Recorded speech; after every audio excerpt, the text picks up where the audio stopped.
This is Crew Talk, the podcast of Bombers CrossFit, where we build healthy humans.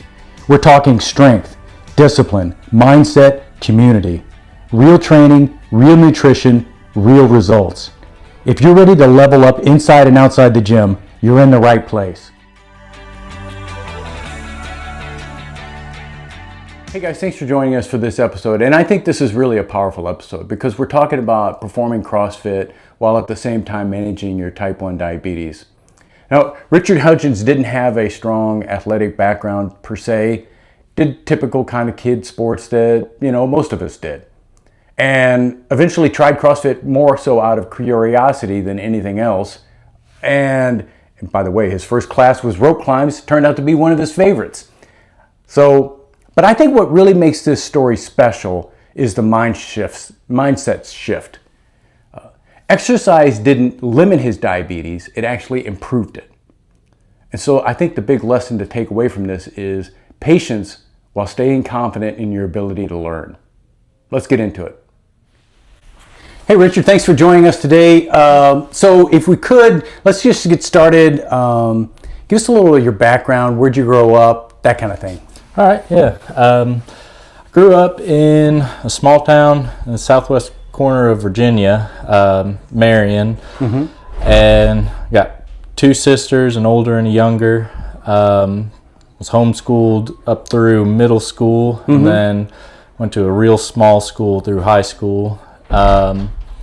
Then went to Virginia Tech for mechanical engineering. Okay. So I lived in Virginia my whole life, and then after I graduated, moved 6 hours away to Ohio for my first job. So.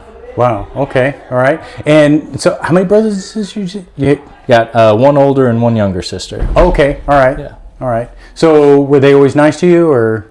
For the most part, we definitely argued a good bit, especially in our teenage years. But I was at Virginia Tech at the same time as my older sister, and we became pretty close during our time there. And me and my younger sister just kind of always got along. Yeah. What's the age difference between you guys? My older sister is 2 years older, and my younger is 4 years younger. Okay. All right. So what did you said you were homeschooled in the beginning. How did you like that? It was nice. It definitely allowed me to kind of work at my own pace as far as my academic career. So through that, I was able to graduate high school at 16. Oh, wow.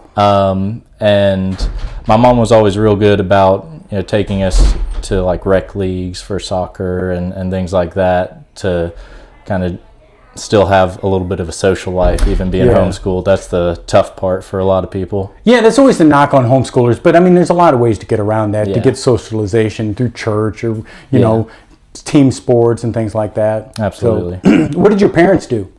My dad is also a mechanical engineer. Okay. And my mom, after she finished with homeschooling us, she actually went to become a teacher at the high school that I graduated from. She teaches history. Oh, okay. All right. Did you have any of her classes in high school? I did not. When I first started at that school, she was teaching the younger grades. So she started out in kindergarten teaching that, and then just eventually moved up to high school. Yeah. And she's still teaching now, or? She is. Yeah. And where did your dad work? General Dynamics. Oh, okay. All right. So aerospace. Yes, sir. And so you went in aerospace as well? Yes, sir. I actually had the opportunity to intern with my dad at General Dynamics for a few years throughout my college career. What were some of the programs that your dad worked on?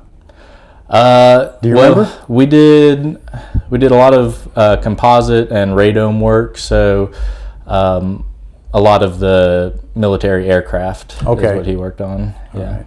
I just remember back in the day, the F-16 was a big General Dynamics program. Yep, we still do quite a bit, or they still do quite a bit of that. Yeah. Okay. All right. I didn't even know General Dynamics had an office in Virginia. Yes, sir. Marion, Virginia. Just this tiny little small town. And I think that's their main radome manufacturing facility. Okay. So I've got some relatives that live in Roanoke. Is that near? Yeah, it's about, I'd say like hour and a half to 2 hours away. Okay, all right. You said it's 6 hours from here, so Right. So it's in the end of Virginia. Yeah. Okay, all right. So a lot of hills and things like that. Oh yeah, that's definitely one of the things I miss. Really? Yeah. Yeah. Okay. So were you outdoorsy a lot when you were? Did you do hunting or hiking or? Never did any hunting, although I definitely wanted to. I was in the Boy Scouts. Okay. I was able to achieve Eagle Scout. Oh wow! So I did a whole lot of camping. I actually took a backpacking trip with the Boy Scouts and backpacked over 100 miles in New Mexico. That was a really fun trip. I enjoyed that a lot. It's a big change in scenery, isn't it? Right. Yeah. Yeah. What was your Eagle Scout project? I built, it was 4 picnic tables for the high school that I graduated from, because we didn't really have anywhere to have seating outside, and I just remember always sitting in class on sunny days just wishing we could be outside hanging out. So I did that, and I think they still have them and are still using them for outdoor classes. That's cool. Yeah, that's really cool to leave something behind. Did you put like a plate with your name on them or something, or? I didn't. My mom really pushed me to do that, but I figured the tables were... One of these days when you're back home, you need to go underneath it and like sign it with a Sharpie or something like that, you know? Yeah, I definitely should do that. Yeah. So after you graduated high school at 16, did you go right to college then, or? No, I didn't feel like I was really mature enough to be living away from home at that point. So I stayed at home, and I took a few community college classes each semester, just you know, to keep learning a little bit at a time, and then worked construction, just to get a little bit of money. That's really smart to do that, you know, to keep your kind of like your foot in the education game, but allow yourself a little bit of time before you go away to college. Yeah, and I think it was a great experience for me, because that time in construction, I really learned a whole lot just about, you know, general maintenance on all kinds of things. And you know, it's good to have a job like that, you know, when you're young, that, you know, I've got to be someplace at a certain time. There's no ifs, ands, or buts about it, you know, and, you know, I break at a certain time. I have to do these things. You're working to somebody else's schedule, which is really preparing you for college, you know, where you have to make your own schedule and keep yourself on it, you know. Right. Sort of kept me active too, the construction side of it, which I really liked. So you said you played team sports when you were a kid. I mean, what kind of things did you play? I played basketball. That was definitely my favorite sport that I played. And then I also did track and cross country, kind of just to keep in shape for the basketball season. Yeah. Do you still play basketball now, or just on not as much as I'd like to? You know, occasionally me and some friends will go out and play a pickup game, but not as often. Yeah. So you did an internship with General Dynamics. Yes, sir. That was while you were in college? Was it like in an off year or something? Okay. So I started while I was still at the community college. And got to actually work throughout the school year then, because I was still local. And it was also during the COVID years. So a lot of my classes were online. So I got the opportunity to get just a whole lot of work experience through that, which was really nice. Yeah. And how did you, so then you graduated mechanical engineering. How did you, and you work for the Air Force now?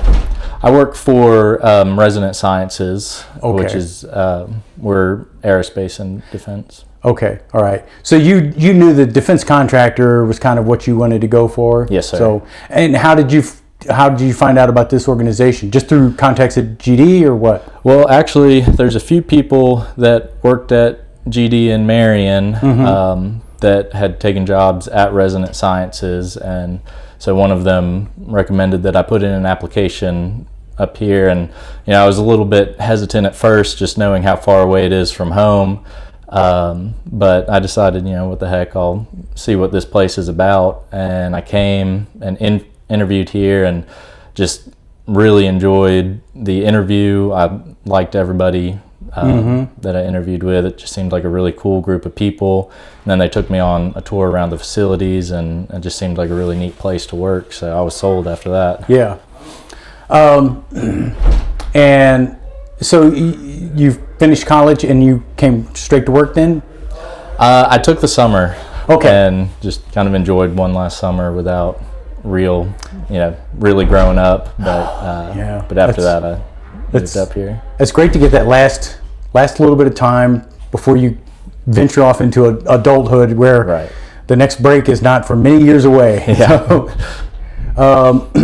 So you were still living at home, or you were living in the dorms at college? I was living off campus, Yeah, but I okay. had an apartment, and then would come home for the summers. So you packed up everything, moved to Ohio? Yes, sir. Yeah. It was a big move. And so how long have you been working there then? It's been about a little bit over a year and a half now. Okay.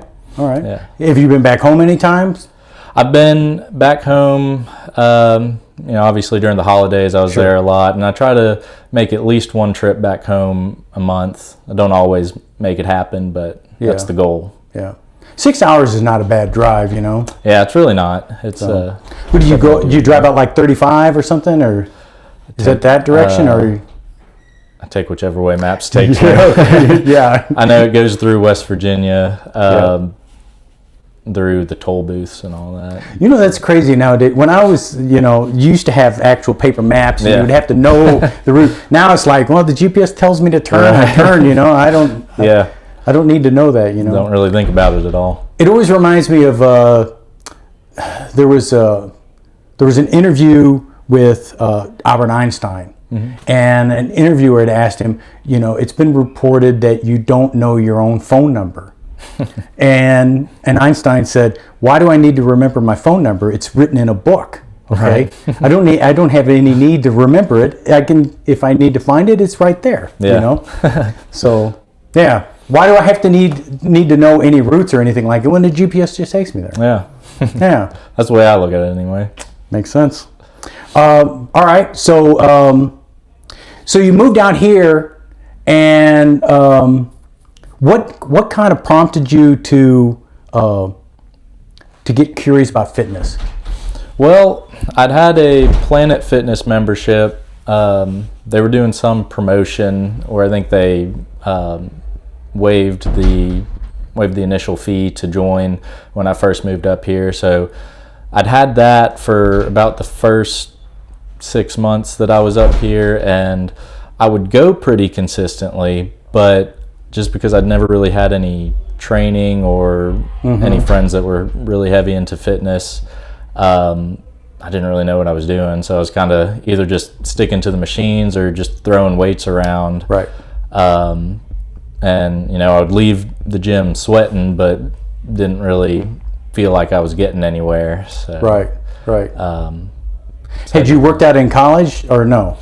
A little bit. I did a good bit of running in college, but no serious weightlifting. So Okay. All right. that was, And we should mention, I mean, you've got type 1 diabetes, is that correct? Yes, sir. All right. Yeah. So is that also part of it? You wanted to help kind of manage that, or? Yeah, so I can tell a big difference between when I'm being active and when I'm being not active. My blood sugars, when I'm in the gym consistently and working out a lot, they'll stay pretty consistent. Obviously there are highs and lows here and there. It's not perfect by any means, but there's a very noticeable difference between when I'm active and when I'm not. Okay. And so what does your doctor tell you too? Do they say you should or should not, or what's their advice? The doctors are always super supportive of staying active. Yeah. They're sometimes a little bit, I don't want to say hesitant, but maybe worried about real strenuous, heavy activity. Yes. But they never tell you not to do that. They just tell you to be careful, keep certain things in mind. So. Right. So I mean, you got to be mindful to recognize kind of the onset of like if your sugars are getting a little too low, right? Right. I mean, that's the real kind of like risk part. Yeah. It definitely took some getting used to. especially after I started here, just because it was so much more than what I'd been doing just at Planet Fitness on my own terms. Something that kind of shocked me is when I would start the workouts here, my blood sugar would actually spike. And then after that started happening, I was a little bit curious about like, why is that the case? So I looked into it. It has to do with the glycogen stores in your liver, I think. Yeah. And the immune response to all this real heavy activity, I guess adrenaline rush releases those glycogen stores, so your blood sugar spikes, and then after the initial spike it'll drop really low. So that's something I had to learn to mitigate a little bit. So that aside, when you tried your first CrossFit class, what was it that appealed to you? I think just coming from a place of not knowing really how to do anything with proper form, or and a little bit of frustration of having been going to the gym consistently and not really seeing much benefit from it. And I'd passed by this place quite a few times just driving out on the weekends, and I always saw people either running out to the mailbox and back, and it got me curious, so I came in and I asked about it and found out that you could come to a couple free classes, try it out, and did that and was immediately hooked. I loved it. Yeah. You like the kind of the intensity of it? Is it the camaraderie, or?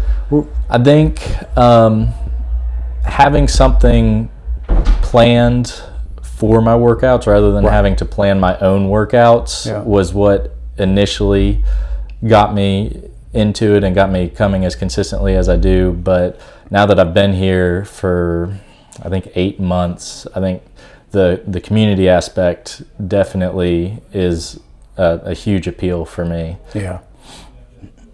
I worked out at the base gym before I started doing CrossFit, and that was one of the instant things, because I would wander around in there and I was like, well, I guess I'll do a little of this and a little of that, and so when I got into CrossFit, it was like, you're going to do this, and it was like, cool. I just tell me what to do and I'll just do it, know.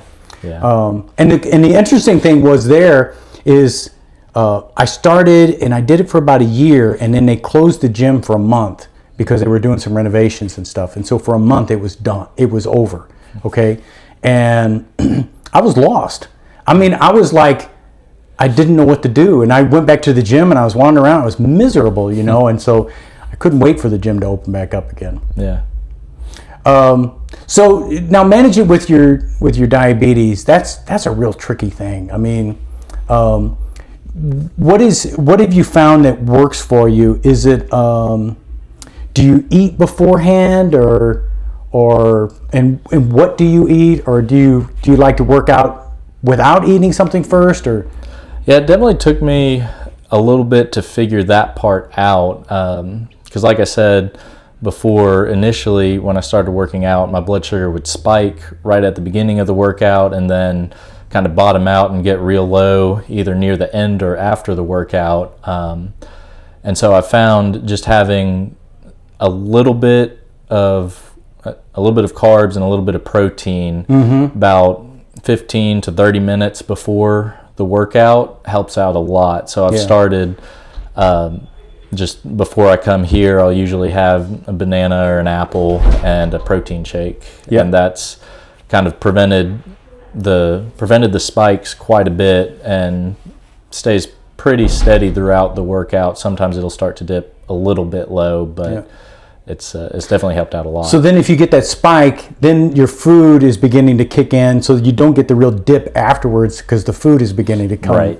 to supply some of that sugar to keep it up. Yeah, and I don't know all the science behind of it, but I know protein kind of helps stabilize blood sugar a little bit too. It doesn't have a direct effect to make it go up or down, but it keeps it a little bit more stable. Yeah.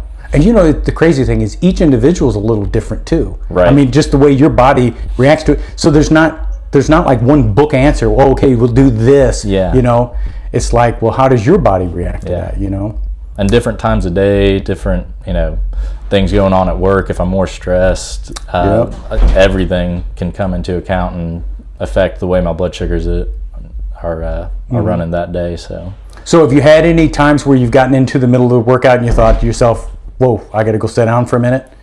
It's happened, I think, twice, and it was in the first couple of months of me starting out here, and that's kind of when I realized, okay, I need to have something before I get here to keep this from happening. And so after that, I started having, like I said before, the banana or an apple or like fruit snacks, and that's pretty much prevented that from happening since then. Do you generally carry something around with you, like some quick candy or something like that, in case?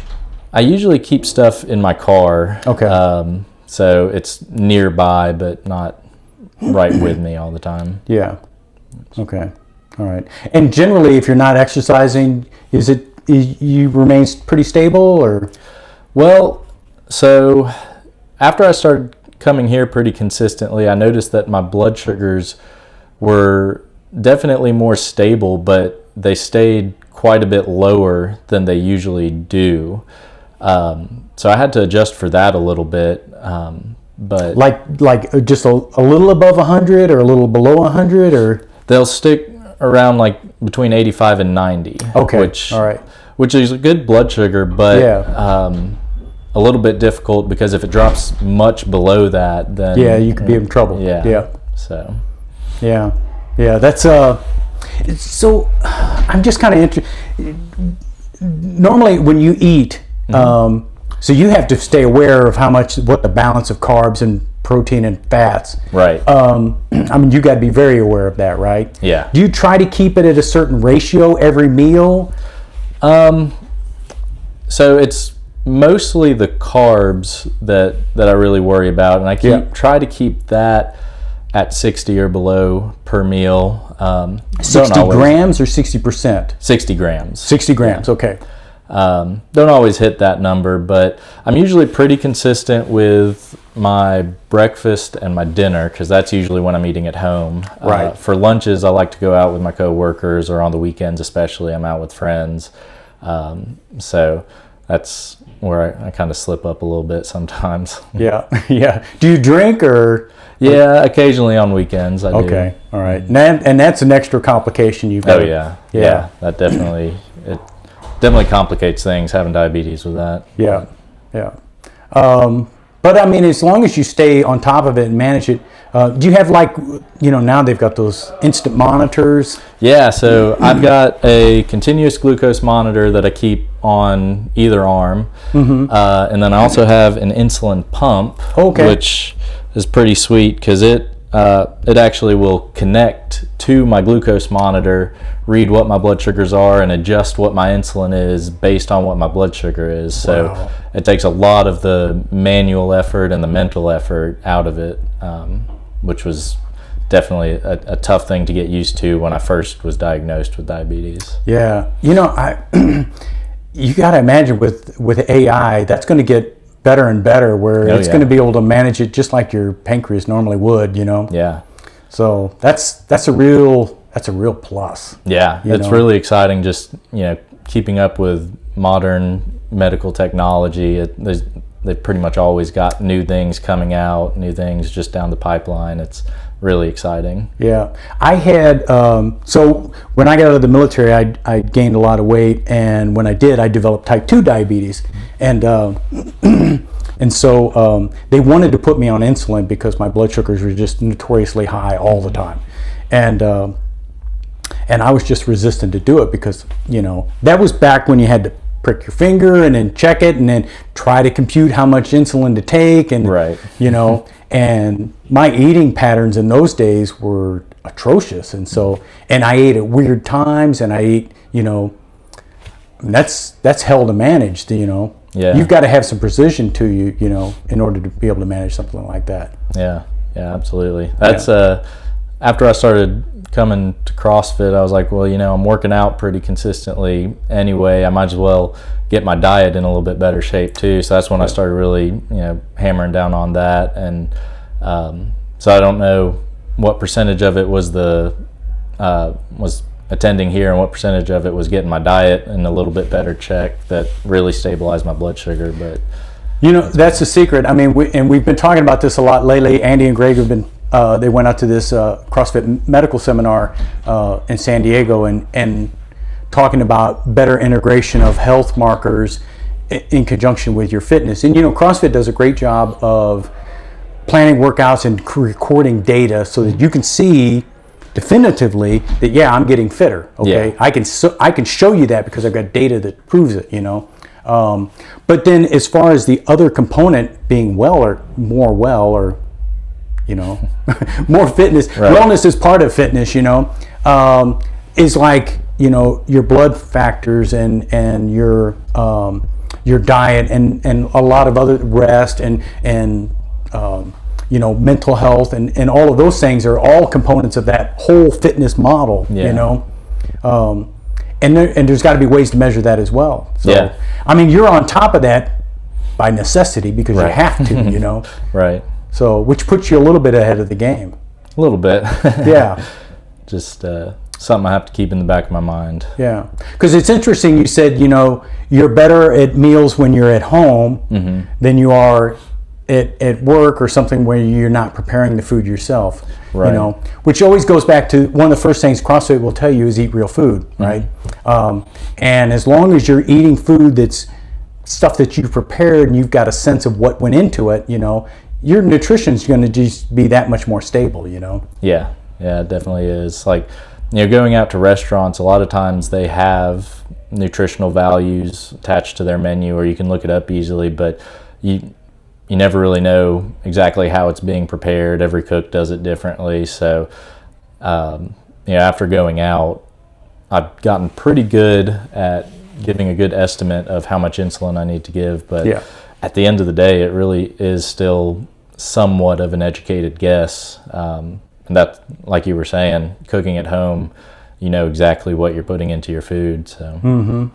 Yeah, and like fat and sodium and things like that in restaurants. I'm very because I kind of eat primarily at home. Mm-hmm. If I go to restaurants, I can find myself like I swell up. Just from the salt that's in normal restaurant food. It doesn't taste necessarily salty or whatever, but it's just there's that much more of it in there. You know? They do that because it makes it taste better, right. So you just hide it in there. Yeah. And just trying to be a little bit more aware of that, but yeah, that's really great. It really puts you at a big advantage being able to do that, to kind of like manage that fitness a little bit. So as far as like the workouts and stuff like that, you said you liked the fact that you came in and you got instruction and you began to learn a little bit more about what have been kind of like some of your favorite things that you've started to be able to do as you come into CrossFit? I always find myself enjoying the more gymnastic movements because I think they're a little bit more fun. Anytime we're on the rig doing, either pull-ups or working on muscle-ups, that kind of stuff, or handstands, mm-hmm. Any of that kind of stuff I always have fun with. I think my favorite movement that we don't really do too often is anything with rope climbing. I always really enjoy that. And then the lifting aspect of it is what I still feel like I have the farthest to go on, so I don't necessarily enjoy those workouts as much, but those are the ones when I see that on the WOD, I try to make sure that I make an effort to be here on that day specifically because I know that's what I need to work on. See, that's the attitude to have, you don't want to hide from things like that. The things that you're not good at, that's what you need to embrace and really do. Yes, sir. Yeah, that's exactly the right way to go. So could you climb a rope when you were younger, or? I'd never really tried it. I know that was part of the workout, the very first free trial one that I came to, and that was part of what kind of hooked me is, mm-hmm. I just had a lot of fun trying that out and, learning the different techniques on how to do it, and I was like, this is pretty fun. If all the workouts are like this, I think I could definitely enjoy it here. Did you get up the rope the first time? Not all the way up the rope, but a lot further than I thought I would. That's great. So what was the other movement with the rope? Do you remember? Or? I don't remember. Okay. Yeah. So what about you said you liked stuff on the rig too? Pull-ups, that's good. Bar muscle ups. Yeah, I don't have those, Okay. but I always like working on them. Yeah. Because I can tell I'm getting closer and closer each time we do something with that. Do you have any strict pull-ups or? Yeah, I've been working on strict pull-ups. Okay. And just recently, like within the past month or two, I think, got to where I could do strict pull-ups. Okay. Well, that's the opening salvo right there. You know, you get a few strict pull-ups and then start working on that kip swing a little bit. Yes, sir. Next thing you know, you go from doing 1 to doing 10. Right. You know. Yeah. Yeah, that's great. And then once you get a chin over bar, then it's chest to bar, then it's bar muscle ups. It's all the same thing, just a little bit deeper pull. That's it. Yeah. You know. So yeah, nothing to it. Right. So that's one of the great things about CrossFit, I think, is that we do so many different things, and it's always every day it's something different, you know. But there's always stuff to work on, you know. I mean, it's not like you come in and you say, well, I'm good at that. I can do that, you know. It's introducing things that you struggle with. Yeah. And one of the cool things that I've found is, you know, even if you're not doing a movement for a while in the actual workout, all of the other stuff we do tends to kind of help out with every other movement we do. Like I remember there was one time when we hadn't done deadlifts in, I think, over a month. And so I came in and I wasn't really expecting to do much better because I was like, well, we haven't really been working on this much. But I PR'd by quite a bit that day, and it's pretty exciting. Yeah, you know, when you look at the movement patterns, because they're all functional movements, they tend to complement each other. Yeah. You know, and so even though you're not deadlifting all the time, you're getting stronger, and you're getting your deadlift is improving, even though you're doing other things. Yeah. You know, that's one of the great things about it. So have you found any frustrating movements, anything that you've like really struggled with? I think actually the movements we were working on today, stuff like the clean and jerk, where, you know, you're going all the way from the ground to overhead, and, you know, different versions of that, I tend to struggle and get a little bit frustrated with. That's one of them. And then anything with the jump rope, I enjoy it because I'm seeing progress. Right. But, you know, you just end up whipping yourself quite a bit throughout the practice and get frustrated with it. But so single unders go pretty well, or yeah, I've got single unders pretty well, and I've gotten to where I can do typically 4 or 5 double unders in a row. Okay. All right. But there's just some barrier there that I can't just continually do them. Yeah, that's just some practice, and you know, one of the things about double unders is you have to build up the endurance, you know, because and the only way is to just practice and get better at them, you know. Yeah.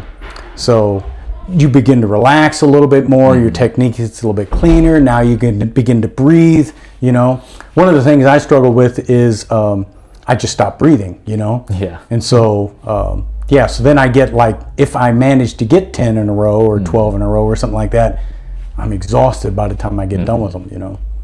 So yeah. Yeah, it's something to work on, though. You know, I mean, that's the great thing about it. Yeah, I like that, because, you know, every time you reach one of your goals, you always have a new goal that you set for yourself. There's always something new to work on. Do you find yourself really competitive, or? I wouldn't say I'm a very competitive person. I guess competitive with myself, just always trying to beat my last PR or get more reps than I have in the past. Yeah. And how do you deal with it when you don't? I mean, really just move on and keep working at it. Yeah. That's really the right mindset. It's important to focus on what you're able to do, but give yourself the grace in order to make improvements. Right. So you've been doing CrossFit 8 months. You get a lot of PRs early on. Yeah. The first year, maybe 2 years or something like that, you can kind of like ring the bell quite often, and then there comes a point where that begins to slow down a little bit more. Right.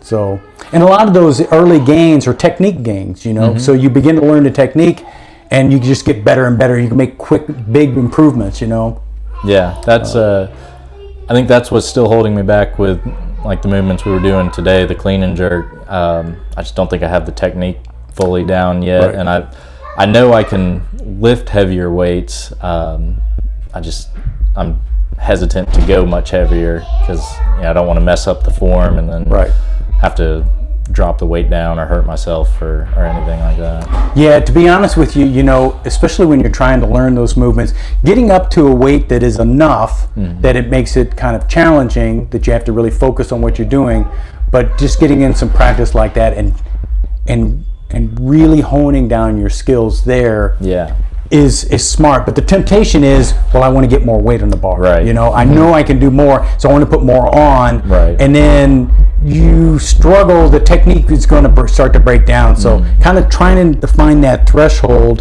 where you're pushing yourself a little bit, but yet you can still do it well. Yeah.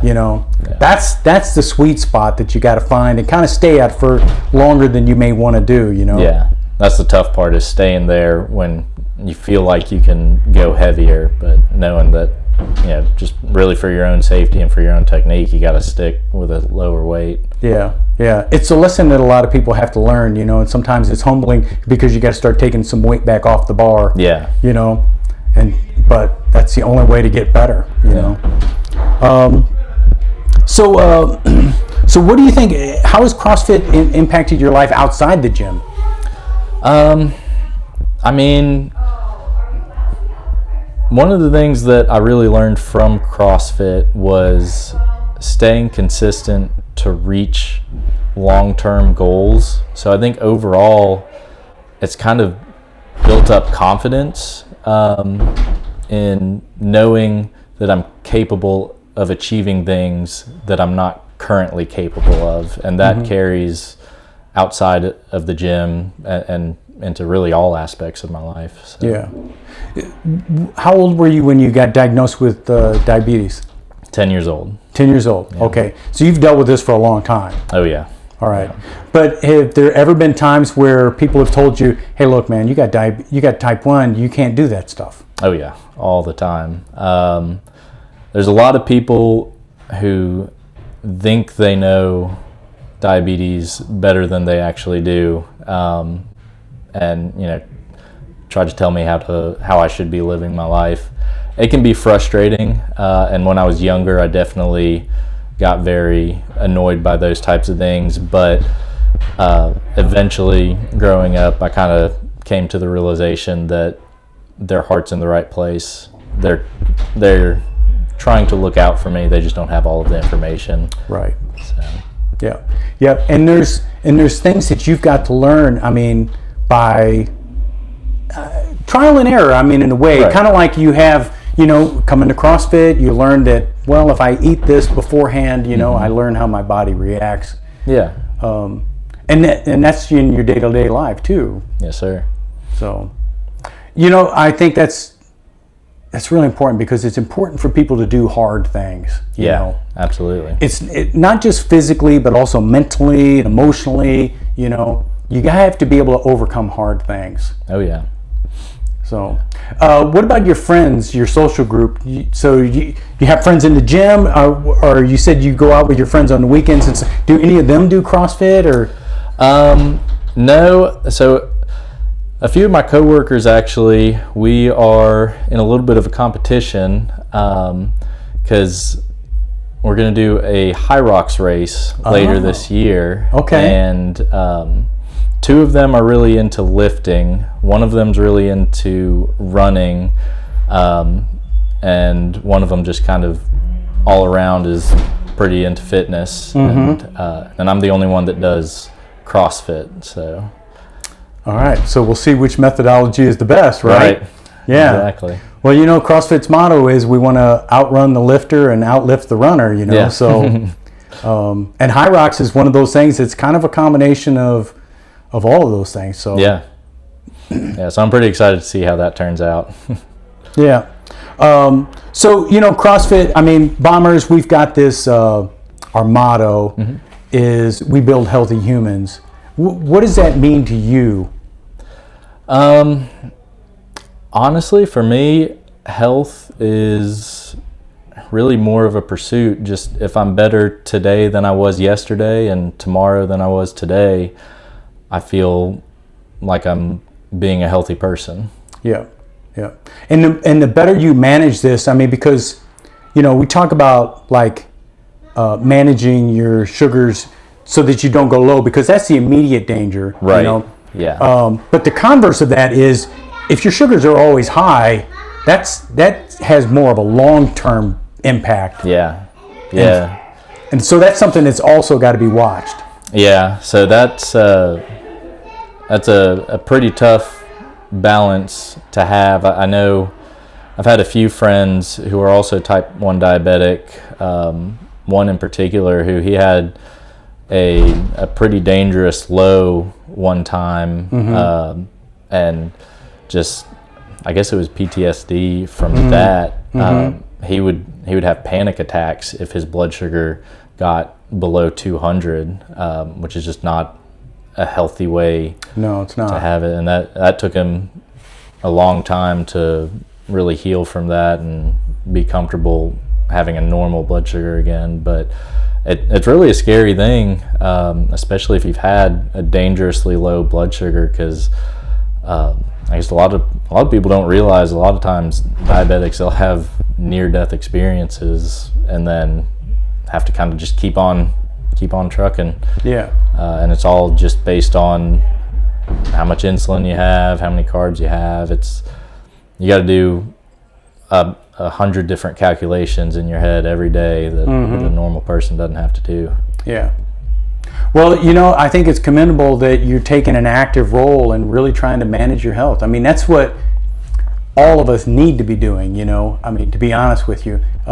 Whether we've got the kind of the impetus of diabetes to push us into it, but that's the same kind of approach we all need to be doing. Fueling ourselves properly before we exercise so we can get the best benefit out of it and our bodies react the right way, and also takes care of our long-term health. Yes, sir.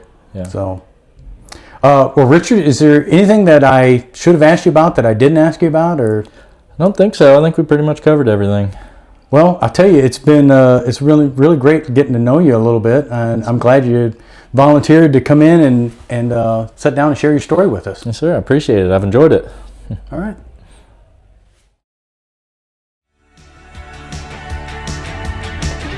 That's it for this episode of Crew Talk. If you got value, share it with your crew. Want to train with us? Head over to bomberscrossfit.com and come see what we're building. Stronger every day, better every rep. We'll see you in the gym.